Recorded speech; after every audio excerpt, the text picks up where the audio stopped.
Siapa yang tidak kenal dengan BPU PKI, Badan Penyelidik Usaha Persiapan Kemerdekaan Indonesia.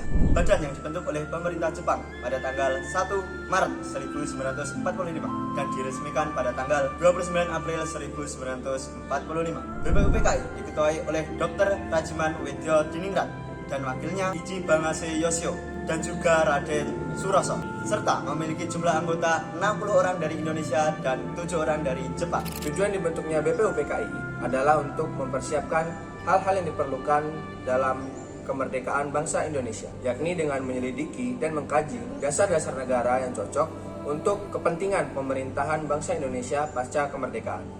BPU PKI telah melaksanakan persidangan sebanyak 2 kali. Sidang pertama dilaksanakan pada tanggal 29 Mei hingga 1 Juli 1945. Sidang kedua dilaksanakan pada tanggal 10 Juli hingga 17 Juli 1945. Pada sidang pertama membahas mengenai rumusan dasar negara. Terdapat 3 tokoh pergerakan nasional yang mengutarakan usulan dasar negara, yaitu Muhammad Yamin, Supomo, dan Insinyur Soekarno. Usulan pertama yaitu dari Mr. Muhammad Yamin pada tanggal 29 Mei 1945. Usulannya sebagai berikut. 1. Peri kebangsaan. 2. Peri kemanusiaan. 3. Peri ketuhanan. 4. Peri kerakyatan. 5. Kesejahteraan rakyat. Kemudian pada tanggal 31 Mei 1945 dilanjutkan oleh Dr. Supomo. Usulannya sebagai berikut ini. 1. Persatuan. 2. Kekeluargaan. 3. Keseimbangan lahir dan batin. 4. Musyawarah. 5. Keadilan sosial.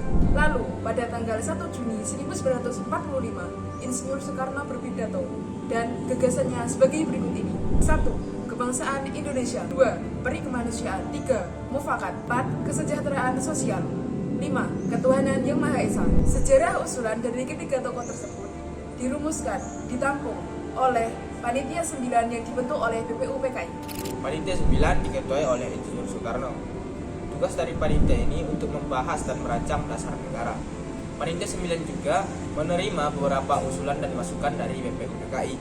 Pada tanggal 22 Juni 1945, Panitia 9 melakukan sidang pertama dan menghasilkan Piagam Jakarta, yang sekarang menjadi pembukaan Undang-Undang Dasar 1945 dengan beberapa revisi di dalamnya. Sidang kedua BPU PKI dilaksanakan pada 10 sampai 17 Juli membahas tentang Rancangan Undang-Undang Dasar UUD, Bentuk Negara, Wilayah Negara, dan Kewarganegaraan Indonesia. BPU PKI dibubarkan pada tanggal 7 Agustus 1945 dan digantikan oleh PPKI, Panitia Persiapan Kemerdekaan Indonesia.